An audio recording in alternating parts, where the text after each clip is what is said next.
Ako naniniwala ako na walang mali dahil nung siya po ay DepEd Secretary, siya po ang aming chairman ng National Youth Commission Advisory Council.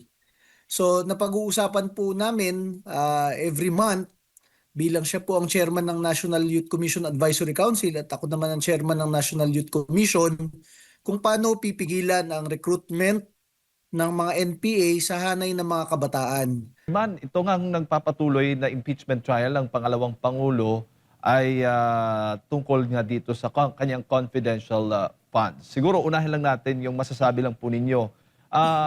Naniniwala ho ba kayo na mali o may mali po doon sa paggamit ng kanyang confidential funds? Ako naniniwala ako na walang mali dahil nung siya po ay DepEd Secretary, siya po ang aming chairman ng National Youth Commission Advisory Council. So napag-uusapan po namin every month bilang siya po ang chairman ng National Youth Commission Advisory Council at ako naman ang chairman ng National Youth Commission kung paano pipigilan ang recruitment ng mga NPA sa hanay ng mga kabataan. Bakit po importante yon na meron siyang confidential fund noon? Ako po bilang NYC chairman noon, hinahandle ko lahat ng kabataan, mga SK, pati yung mga out of school youth. Ang aming chairman po, si DepEd Secretary Vice President Sara Duterte, syempre sa kanya yung mga nasa school, di ba? Mga elementary and high school. And masabi ko sa inyo, sa 50 years na malakas ang New People's Army, teroristang NPA sa ating bansa, imposibleng walang kaugnayan yung mga guro, di ba? Paano naman nangyari na yung milyon-milyong mga kabataang Pilipino sa mga paaralan na-recruit nang wala man lang kaugnayan sa guro? Alam natin, merong mga guro na nagbibigay ng grado kapag sumama ka sa rally, merong mga guro na nagbibigay ng dagdag na grado pag ikaw nag-volunteer sa activity ng mga makakaliwa. And alam natin na merong kinatawan ang mga guro sa Kongreso, makakaliwang guro, na siya na mismo ay na-convict sa pagdadala ng mga kabataan sa bundok ng hating gabi, di ba? Si Franz Castro ng ACT Teacher. So kung ang ACT Teachers Party List ay nakakakuha ng mga 300,000 na boto, sigurado naman na meron siguradong libo rin doon na miyembro niya sa ACT Teachers Party List, ang teacher na makakaliwa na nagre-recruit rin sa ating mga kabataan kasama ni Franz Castro, di ba? Kaya napag-uusapan namin noon ni DepEd Secretary Vice President Sara Duterte na talagang nakakatulong sa kanya yung confidential fund kasi ganito po yan. Pag yung mga kasamahan mong guro, gusto kong i-report dahil ikaw yung guro na nagre-recruit sa hanay ng mga kabataan at tayo naman concerned sa mga kabataan, pati yung mga gurong iba, syempre hindi mo pwede ilagay yung pangalan ng guro na yon kung sino mga nag-report, di ba? Kasi babalikan siya ng teroristang NPA. Kaya nagkakaroon rin ng pabuya and yung mga aliases ang ginagamit talaga. So dyan po napunta ang confidential fund ni DepEd Secretary Vice President Sara Duterte. At panghuli, bago ko po makalimutan, kahit hindi po siya DepEd Secretary, bilang Vice President ng Pilipinas, siya po ang co-chairman ng NTF-ELCAC nung panahon na ito, National Task Force to End the Local Communist Armed Conflict. Ibig sabihin, siya po ay talagang namumuno sa bansa laban sa teroristang NPA. Kaya kailangan po yung ganyang confidential fund. Meron nga po mga ehensya, kahit yung Office of the President, merong 4 billion a year na confidential fund. Hindi naman natin alam kung anong advokasya ng ibang ahensya at ibang opisina, di ba? Hindi nga natin alam kung paano nila ginamit ang kanilang confidential fund. Pero alam natin, meron tayong Vice President Sara Duterte, co-chairperson ng NTF-ELCAC at head ng National Advisory Council ng National Youth Commission na talagang lumalaban rin kasama natin, kasama ng SMNI, laban sa recruitment ng NPA sa hanay ng mga kabataan. Alam natin yan ang advokasya ni Vice President Sara Duterte. Kahit nung mayor pa siya, kahit ng ama niya, nung mayor pa sila, ginagamit nila ang kanilang confidential fund laban sa NPA, laban sa mga kriminal at terorista. Yung iba, hindi natin alam kung saan nila ginagamit. Basta, ang sigurado tayo, meron tayong isang national leader na ginagamit ang kanyang confidential fund laban sa NPA. Opo. At doon nga sa impeachment trial, lumabas na hindi po minadali. Ayon po doon sa testigo itong ng isang disbursing officer po nga si Gina Acosta, dumaan sa regular na proseso yung paglalabas nga ng pondo ng Vice President dito nga sa paggamit ng confidential funds, Chairman. Sa tingin po ninyo, itong pag-aakusa laban po sa kanya ay baga sinadya ho ba yung ganung paraan para talaga maipit ang Vice Presidente na sa huling bahagi lamang ng taon baga ginastos yung pondo mula po sa Office of the President? Alam nyo, most likely sinadya yan. Pangalawa, wala naman talagang kaso doon.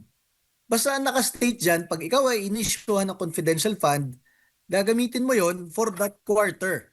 Wala naman sinabi kung, di ba natanong na yan dati, yan ho ba for 60 days, for 90 days, 60 days, 30 days, 11 days, wala naman pong problema kahit ilang days yan. Basta that is allotted for that quarter. Kaya hindi po issue talaga yun eh. Hindi rin issue yung aliases. Yan ang madaming ginagamit na sa balita. Bakit daw gumamit ng alias? Wala rin issue dyan. Kasi alias naman talaga ang ginagamit dyan. Opo. And kahit yung confidential fund nga na ibang opisina, hindi naman binubusisi. Ito na nga kay Vice President Sara Duterte, pinaka nabusisi.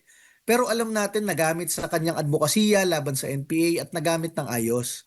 Kaya ang nasa likod po nito, kayo'y naniniwala na itong CPP, grupong CPP, NPA, NDF. Yes, talagang yan alam natin yan. Kasi sa panahon ng kanyang ama, 89 yung guerrilla fronts ng NPA. Biglang pag-alis nila ng kanyang ama, pipito na lang. Isipin nyo, sino nakagawa nun? Sa tagal na panahon ng teroristang NPA sa ating bansa, nakailang commander-in-chief at presidente na, sino nakadurog ng ganon? 'Di ba?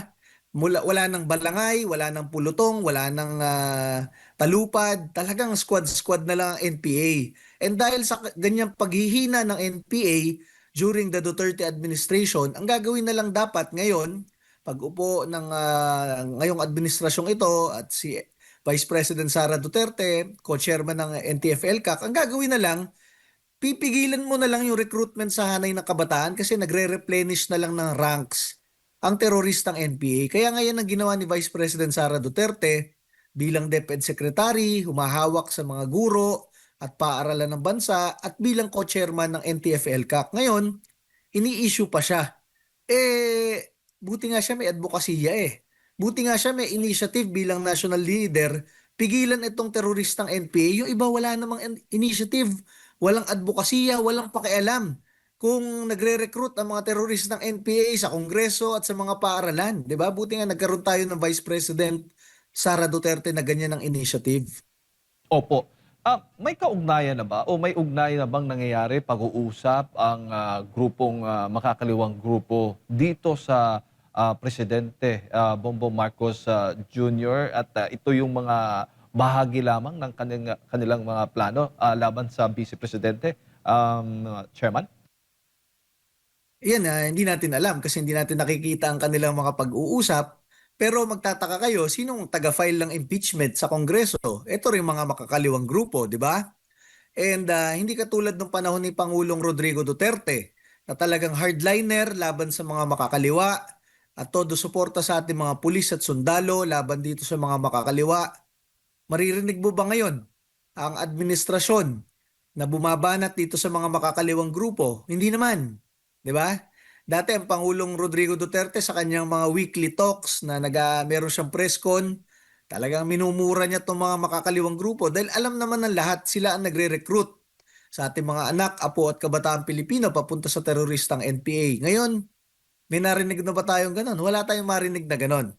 So kung ang taga-file ng impeachment ay yung mga makakaliwang grupo at ang finailan ng impeachment ay kalaban ng administrasyon ngayon at ginagamit ang lahat ng resources ng gobyerno, hindi dito sa mga bagyo, hindi dito sa mga sakuna, kung hindi laban sa para ma-impeach ang Vice President Sara Duterte, medyo halata nyo naman kung sino magkakakampi. At ito, masabi ko sa inyo, ito ang nasa isip ngayon ng ating mga pulis, sundalo at tropa ng gobyerno. Alam natin yan sa Duterte Youth Party List dahil tayo ang most voted sa local absentee voting ng ating AFP, PNP at government troops. Alam natin na nag-iisip rin ng ating mga sundalo bakit hindi hardliner ang ating administrasyon, ang ating gobyerno laban sa mga teroristang NPA. Dahil ang pinapatay nito mga teroristang NPA na ito, ang ating mga pulis at sundalo, tropa ng gobyerno,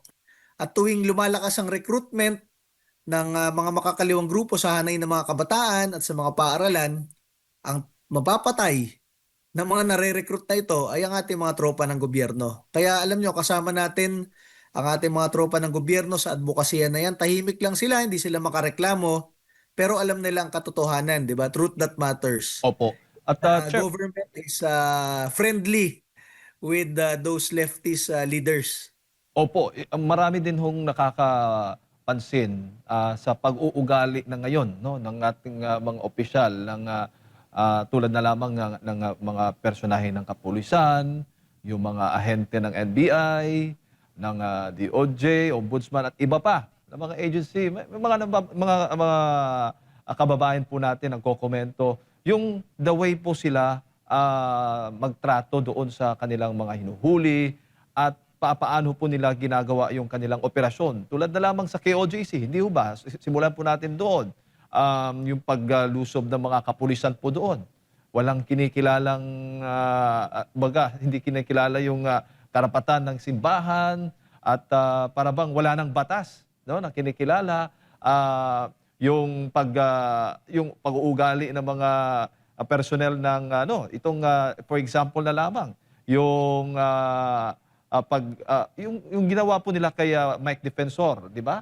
Yung daw yung ugali na hindi mo naman napapansin noon na ang laki pong respeto, nire-respeto po ng mga personahe po ng gobyerno ang karapatan ng tao. Pero parang iba yung ugali po nila ngayon na nakikita po natin na Chairman, na kumbaga parang ugaling NPA ang ganitong sistema, ideolohiya. Kayo ho ba ay ganun din ho ba ang inyong napapansin sa ating mga nasa otoridad?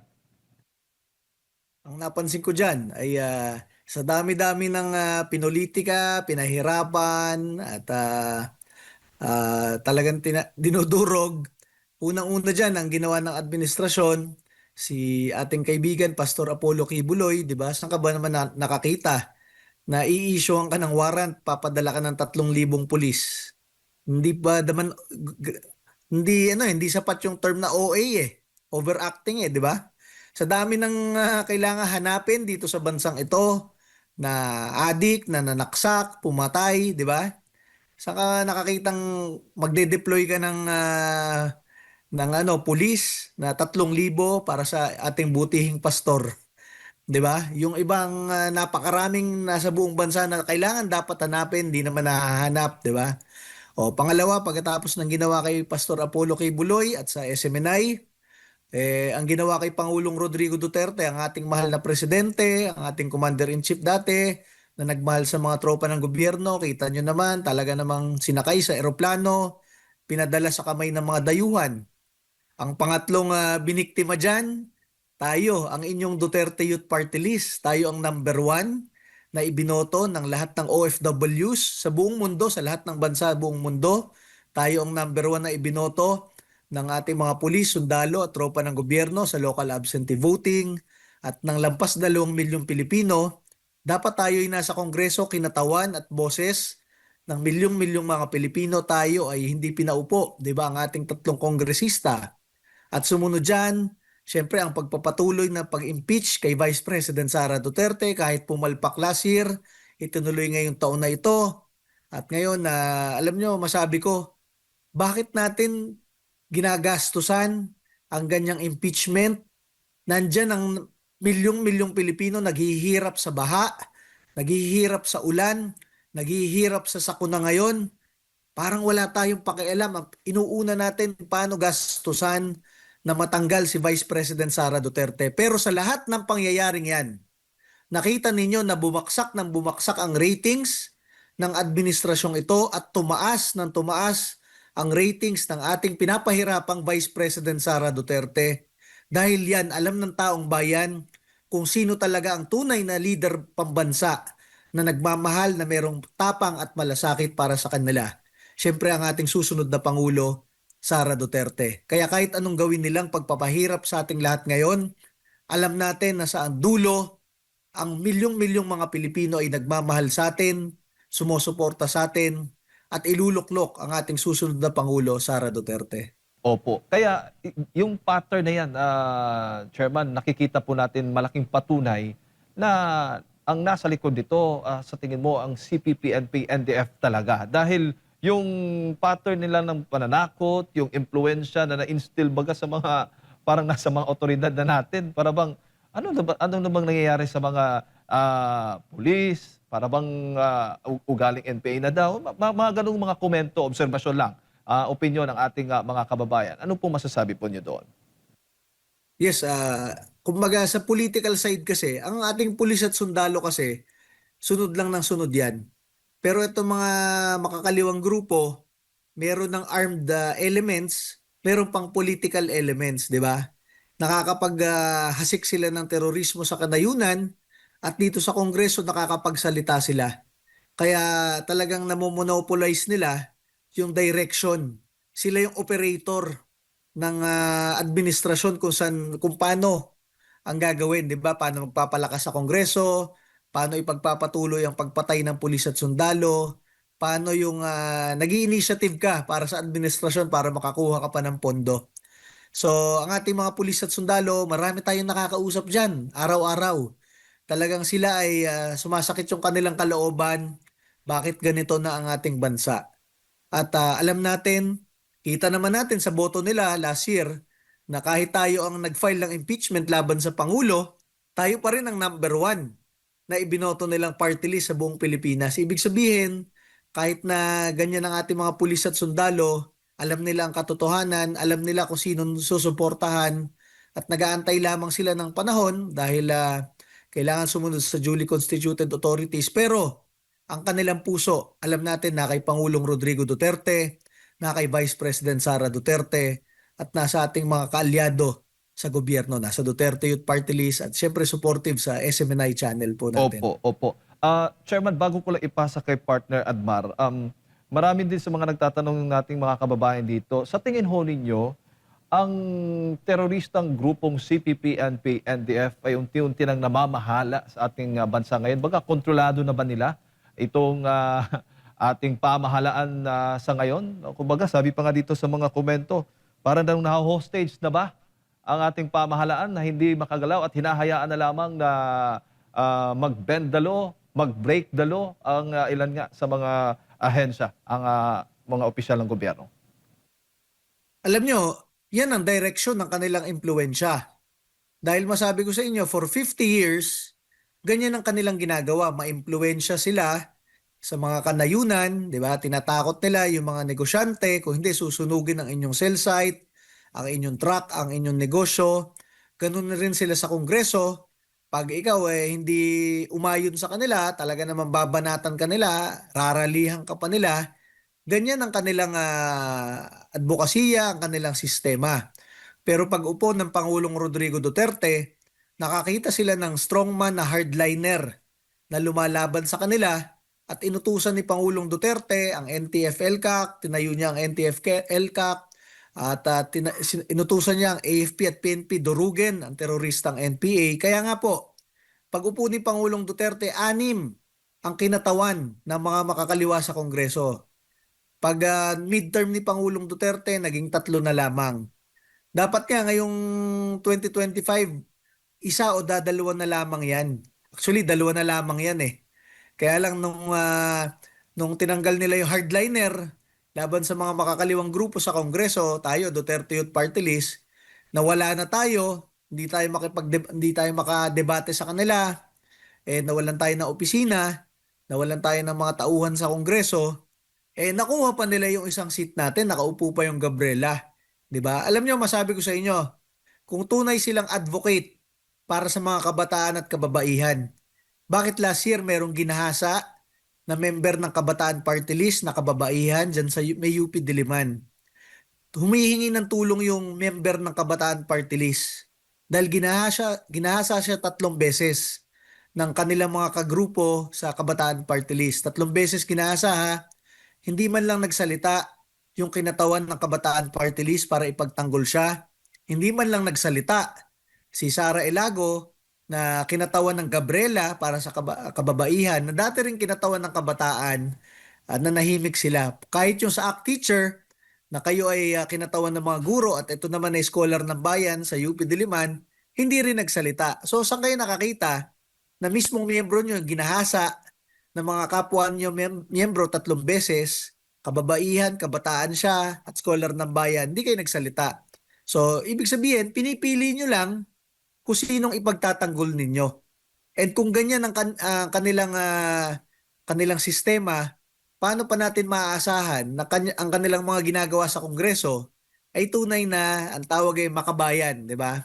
Ito ay sumusuporta lamang sa mga teroristang NPA at sa recruitment nila sa mga kabataan papunta sa hanay ng mga makakaliwa.